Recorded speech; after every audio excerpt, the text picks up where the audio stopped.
Hello everyone, my name is Gaurav and so आजची case आहे Keshavananda Bharati versus state of Kerala.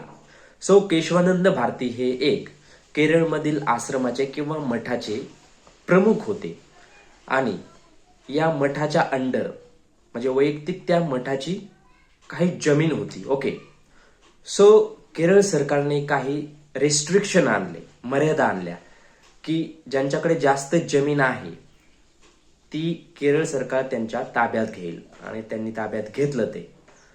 So यामुळे मठाच्या प्रमुखांनी म्हणजेच केशवानंद भारतींनी सुप्रीम कोर्टामध्ये याचिका दाखल केली आणि या केसमध्ये मेन क्वेश्चन असा होता की संसद मीन्स पार्लमेंट कॉन्स्टिट्यूशन मध्ये त्यांना हवे ते बदल करू शकते का, त्यांना पूर्ण अधिकार आहे का कॉन्स्टिट्यूशन चेंज करण्याचा.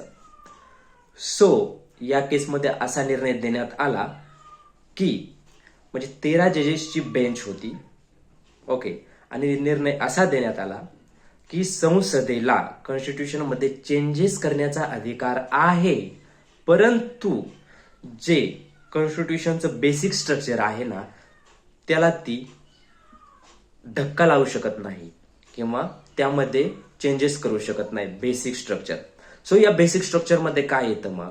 सो बेसिक स्ट्रक्चर मध्ये सुपरमसी ऑफ कॉन्स्टिट्यूशन म्हणजे कॉन्स्टिट्यूशनची सर्वोच्चता, then separation of power, judicial review, fundamental rights, federalism. So हे काही घटक आहेत बेसिक. सो त्यांना धक्का लावू शकत नाही, बाकी संसद चेंजेस करू शकते. म्हणजे इन वन लाईन सांगायचं झालं तर संसद कॉन्स्टिट्यूशन मध्ये चेंजेस करू शकते, परंतु जो संविधानाचा आत्मा आहे त्यामध्ये बदल करू शकत नाही.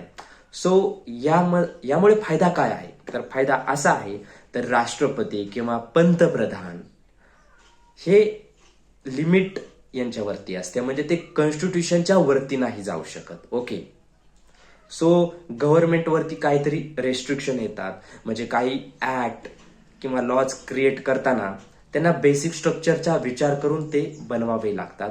सो यामुळे संविधानाची सुरक्षितता जपली जाते. सो हा निर्णय खूप ऐतिहासिक आहे आणि होता.